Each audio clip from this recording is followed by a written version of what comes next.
Hello दोस्तों, मैं भजनलाल वर्मा आज आपके लिए 4 जून के लिए जो करंट अफेयर है वो लेकर आया हूँ, जो कि आपके एग्जामिनेशन के लिए हेल्पफुल रहेगी। जो भी आप कंपटीशन एग्जामिनेशन की तैयारी कर रहे हैं उनमें जो विश्व साइकिल दिवस है वो कब मनाया जाता है। तो हमारा फर्स्ट क्वेश्चन है, तो हमारे पास ऑप्शन है 1 जून, 30 मई, 29 मई या 3 जून।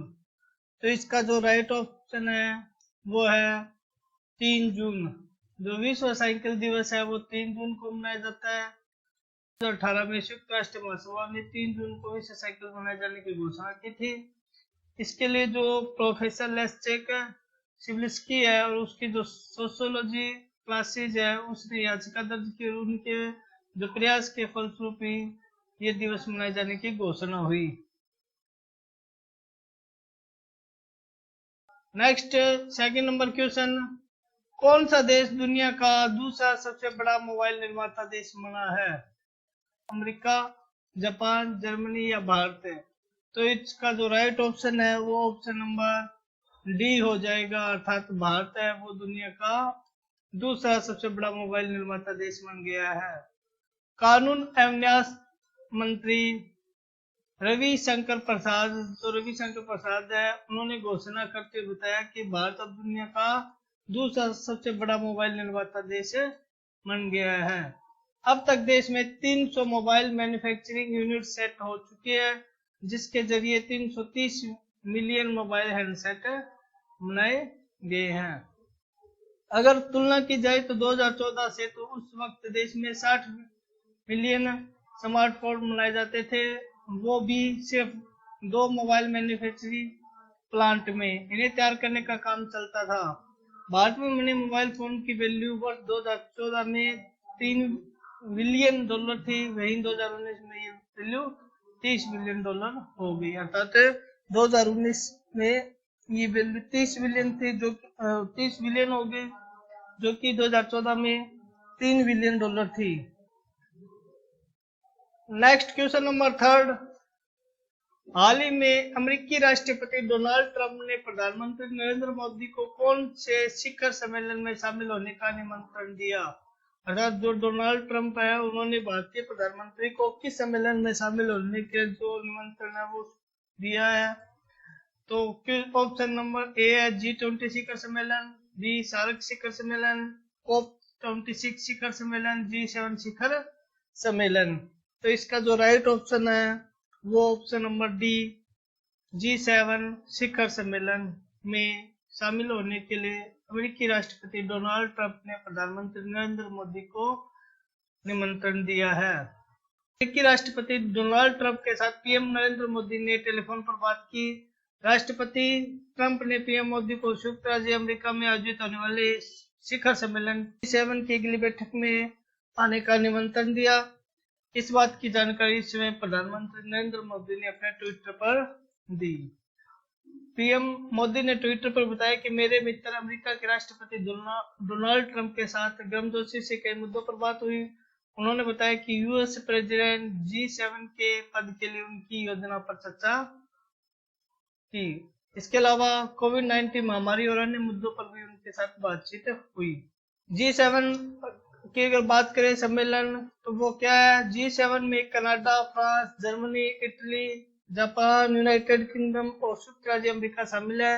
ये एक अंतर सरकारी संगठन है जिसे 1975 में उस समय की शीर्ष अर्थव्यवस्था द्वारा वैश्विक मुद्दों पर चर्चा करने के लिए एक अनौपचारिक मंच के रूप में स्थापित किया गया।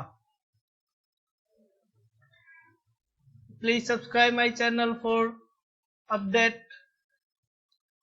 क्वेश्चन नंबर 4, हाल ही में डीआरडीओ की प्रयोगशाला institute of nuclear medicine and allied sciences ने अल्ट्रा स्वच्छ यूनिट विकसित की है। यह प्रयोगशाला कहाँ पर स्थित है? जो डीआरडीओ की प्रयोगशाला INMAS वो कहाँ पर स्थित है? ऑप्शन बेंगलोर में, हैदराबाद में, पुणे में या दिल्ली में? तो जो इसका राइट ऑप्शन है वो ऑप्शन नंबर डी दिल्ली में। रक्षा अनुसंधान विकास संगठन ने अल्ट्रा स्वस्थ नामक एक कीटाणु शोधक इकाई विकसित की है। इस इकाई का उपयोग इलेक्ट्रॉनिक आइटम, व्यक्तिगत सुरक्षा उपकरण, कपड़े आदि को कीटाणु रहित करने के लिए किया जाएगा। ये यूनिट आइटमों कीटाणु रहित करने के लिए ओजेनेटेड स्पेस टेक्नोलॉजी नामक एक उन्नत ऑक्सीडेटिंग प्रक्रिया का उपयोग करती है। इस डिवाइस में ओजोन सीलेट टेक्नोलॉजी का भी उपयोग किया गया है। यह प्रणाली औद्योगिक, व्यक्तिगत, व्यवसायों और पर्यावरण सुरक्षा के अंतरराष्ट्रीय मानकों का भी पालन करती है। इसमें कई सुरक्षा विशेषताएं भी शामिल है, जैसे डोर इंटरलॉक, आपातकालीन शटडाउन, विलंब चक्कर, दोहरे दरवाजे, रिसाव मॉनिटरिंग आदि। नेक्स्ट क्वेश्चन नंबर 5, हाल ही में सुर्खियों में रहा आई कैन नॉट ब्रेथ और ब्लैक लाइव्स मैटर्स आंदोलन का संबंध किस देश से है? तो इसके लिए हमें ऑप्शन दिए हुए हैं दक्षिण अफ्रीका, ब्रिटेन, फ्रांस और अमेरिका। तो इसका जो राइट ऑप्शन है वो ऑप्शन नंबर डी अमेरिका हो जाएगा। मिनेपोलिस में 26 मई को जॉर्ज फ्लॉयड नाम के शख्स को पुलिस ने धोखाधड़ी के आरोप में गिरफ्तार किया था, जो कि में दिखाई है कि जॉर्ज फ्लॉयड नाम के एक शख्स की है, जिसे अमेरिका की पुलिस ने धोखाधड़ी के आरोप में गिरफ्तार किया था। गिरफ्तारी के बाद एक श्वेत पुलिसकर्मी डेरेक सोविन ने इस अश्वेत व्यक्ति जॉर्ज फ्लॉयड को जमीन पर गिराकर उसकी गर्दन को तब तक अपने घुटनों से दबाए रखा जब तक कि उसकी सांसें नहीं टूट गई। इस बीच जॉर्ज फ्लॉयड यह कहते रहे कि मैं सांस नहीं ले पा रहा। आसपास खड़े लोग या नागरिकों ने पुलिस वालों से उसे छोड़ने का आग्रह किया, लेकिन पुलिस कर्मियों ने उसकी बात को नहीं सुना। विरोध में हो रहे व्यापक आंदोलन का मुख्य नारा मैं सांस नहीं ले पा रहा, ये शब्द जॉर्ज फ्लॉयड ने तब कहे थे जब डेरेक सोविन ने घुटनों में उसे दबाया हुआ था। इस आंदोलन को ब्लैक लाइव्स मैटर भी कहा जाता है। नेक्स्ट क्वेश्चन नंबर 6 है, हाल ही में सुर्खियों में रहे खेलो इंडिया ई पाठशाला कार्यक्रम के तहत कितने खेलों को शामिल किया गया? अर्थात खेलो इंडिया ई पाठशाला जो कार्यक्रम है उसमें कितने खेलों को शामिल किया गया? 15, 17, 21 या 25 है। तो इसका जो राइट ऑप्शन है 21 है। खेलो इंडिया ई पाठशाला जो कार्यक्रम है उसमें 21 खेलों को शामिल किया गया, जिसे sport authority of India in association with national sport federation के द्वारा लॉन्च किया गया। इसे खेल मंत्री किरेन रिजिजू और आदिवासी कल्याण मंत्री अर्जुन मुंडा ने वेबिनार के साथ खेलो इंडिया पाठशाला का उद्घाटन किया, जिसमें देश भर के युवा तीरंदाजी के कोचों और उस खेल से जुड़े विशेष घोषित ने भाग लिया। ई पाठशाला के जरिए उन खिलाड़ियों को कोचिंग और शिक्षा मिल सकेगी जो दूरस्थ क्षेत्रों में रहते हैं। भारतीय खेल प्राधिकरण साई ने राष्ट्रीय खेल महासंघों नेशनल स्पोर्ट्स फेडरेशन के साथ मिलकर हाल ही में ये कार्यक्रम शुरू किया है। इस खेल में 21 खेलों को शामिल किया गया है। यह कार्यक्रम अधिक युवा खिलाड़ियों को खेल को पेशे पर तौर पर अपनाने के लिए प्रेरित करेगा। इसमें जो खेल है वो शामिल किए वो जो मुख्य रूप से दिए हुए हैं हमारे पास है। कार्यक्रम में सीनियर कोच भाग लेंगे और ये खेल वैज्ञानिक, हाई परफॉर्मेंस निर्देशक और मैनेजरों की समिति की देखरेख में संचालित भी किया जाएगा। क्वेश्चन नंबर 7, हाल ही में आयकर रिटर्न ITR फॉर्म आंकलन वर्ष 2020-21 के लिए अधिसूचित किया गया है, जिसमें किस सीमा से अधिक नगद धनराशि नगद जमा पर जानकारी प्राप्त की जाएगी। अर्थात आयकर रिटर्न फॉर्म आंकलन वर्ष 2020-21 के लिए जो जारी किया गया है उसमें किस सीमा की जो नगद जमा है उसके बारे में जानकारी प्राप्त की जाएगी। तो हमारे पास ऑप्शन है 1 करोड़ रुपए, 1.5 करोड़ रुपए, 1.2 करोड़ रुपए और 2 करोड़ रुपए। तो इसका जो राइट ऑप्शन है वो ऑप्शन नंबर ए हो जाएगा 1 करोड़ रुपए।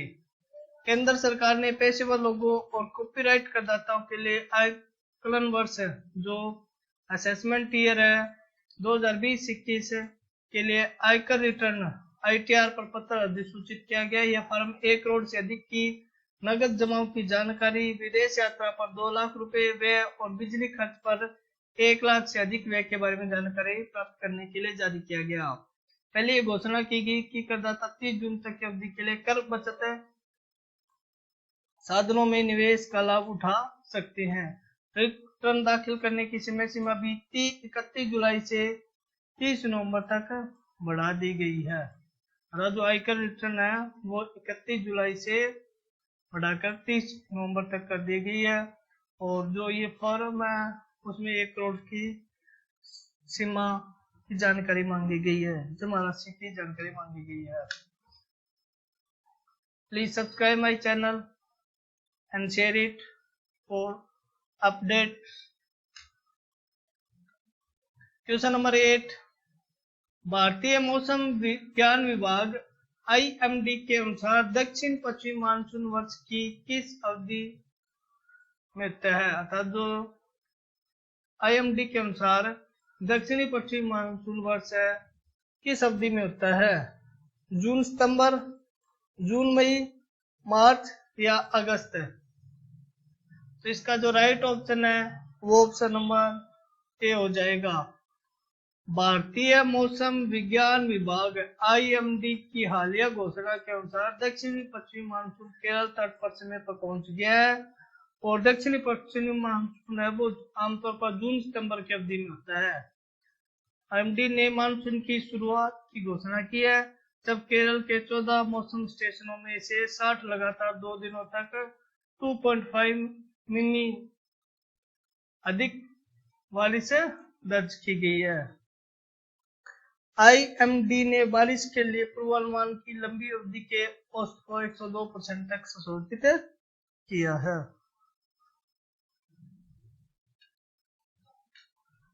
क्वेश्चन नंबर 9, हाल ही में उद्योग और आंतरिक व्यापार संवर्धन विभाग DPIIT ने वर्ष 2019-20 के प्रत्यक्ष विदेशी निवेश के आंकड़े जारी किए हैं।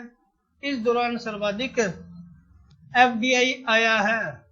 अर्थात DPIIT ने वर्ष 2019-20 के लिए प्रत्यक्ष विदेशी निवेश के आंकड़े जारी किए हैं।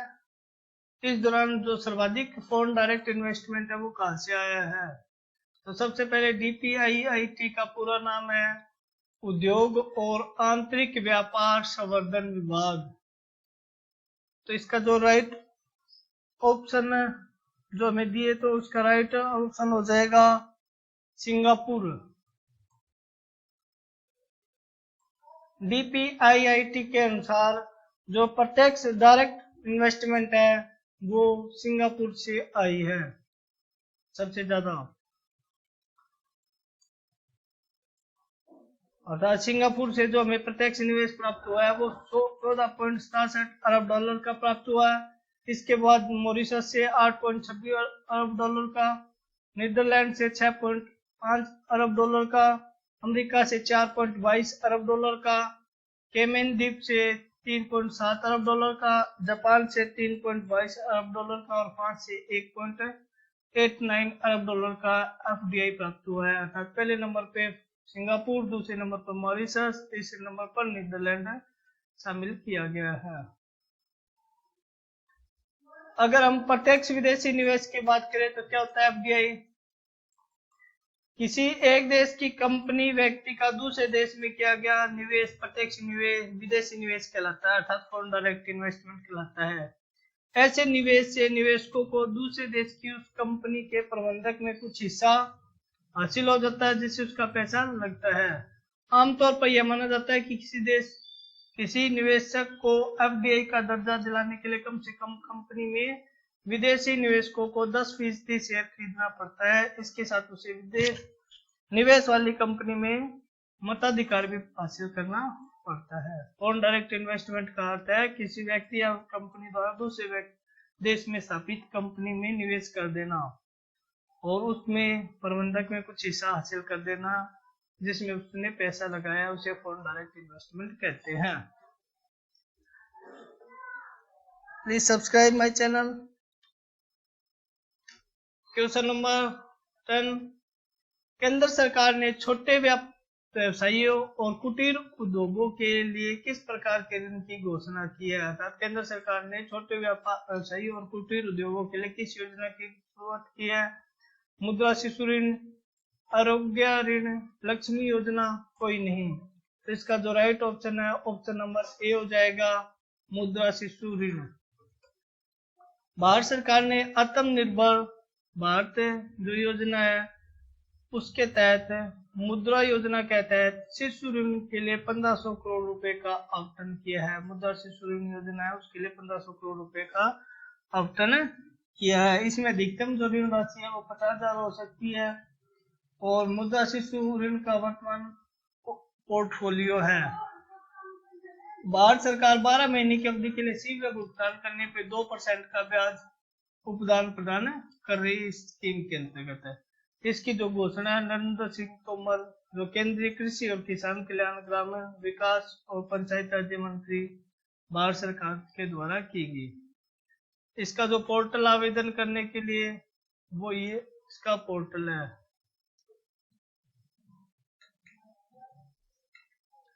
नेक्स्ट कुछ हेडलाइंस है। प्रतिवर्ष 2 जून अंतर्राष्ट्रीय यौन कर्मी दिवस मनाया जाता है। अर्थात 2 जून को अंतर्राष्ट्रीय योग कर्मी दिवस मनाया जाता है। यह दिवस यौन कर्मियों के अधिकारों के बारे में जागरूकता फैलाने के लिए मनाया गया ताकि वो सम्मान का जीवन जी सके। इसके अलावा भारत सरकार ने डेयरी किसानों की मदद के लिए किसान क्रेडिट कार्ड अभियान लॉन्च किया है। लगभग 1.5 करोड़ किसानों को किसान क्रेडिट कार्ड प्रदान किया जाएगा। नेक्स्ट है, दिल्ली के सीएम ने वीडियो कॉन्फ्रेंस के जरिए लॉन्च किया दिल्ली कोरोना एप्लीकेशन। अर्थात दिल्ली के सीएम ने दिल्ली कोरोना एप्लीकेशन है वो लॉन्च किया है। इस एप्लीकेशन में जो शहर में अस्पतालों के बेड और वेंटिलेटर की जानकारी मिलेगी। यह गूगल प्ले पर उपलब्ध रहेगा। हाल ही में ऐसी शिकायतें आ रही थी कि गंभीर रूप से बीमार कोविड-19 जो रोगी है उनके इलाज में दिल्ली में पर्याप्त वेंटिलेटर और बिस्तर नहीं है। इनके समाधान के लिए इस एप्लीकेशन के लॉन्च किया गया। इसमें जो बेड और वेंटिलेटर है उसकी जानकारी में मिलेगी।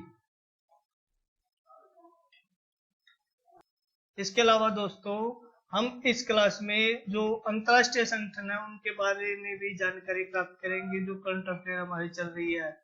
तो दिल्ली में आपके लिए एक अंतर्राष्ट्रीय संगठन लेकर आऊंगा जो कि आपको जानकारी प्रदान करेगा। तो सबसे पहला जो हमारा संगठन है वर्ल्ड ट्रेड ऑर्गेनाइजेशन अर्थात WTO है। WTO का जो लोगो है वो ये है।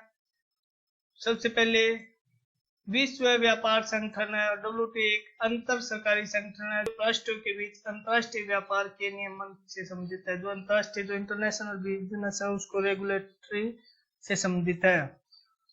WTO को आधिकारिक तौर पर 1 जनवरी मार्केस समझौते के तहत शुरू किया गया जिस पर 15 अप्रैल 1993 को 123 राष्ट्रों द्वारा हस्ताक्षर किए गए। जो WTO है उसको गेट की जगह पर स्थापित किया गया था। गेट की स्थापना 1948 में हुई थी। यह दुनिया का सबसे बड़ा अंतर्राष्ट्रीय संगठन है। इसके अलावा WTO है उसका जो मुख्यालय है वो जिनेवा स्विट्जरलैंड में है। इसके जो सदस्य देश है वो 164 है और इसके प्रमुख है वो ओस्कर लेमी है। स्थापना इसकी 1 जनवरी 1995 को हुई। उसका उद्देश्य टैरिफ में कमी और अन्य बाधाओं में कमी करना है। थैंक यू दोस्तों, मिलते हैं नेक्स्ट करंट अफेयर के साथ।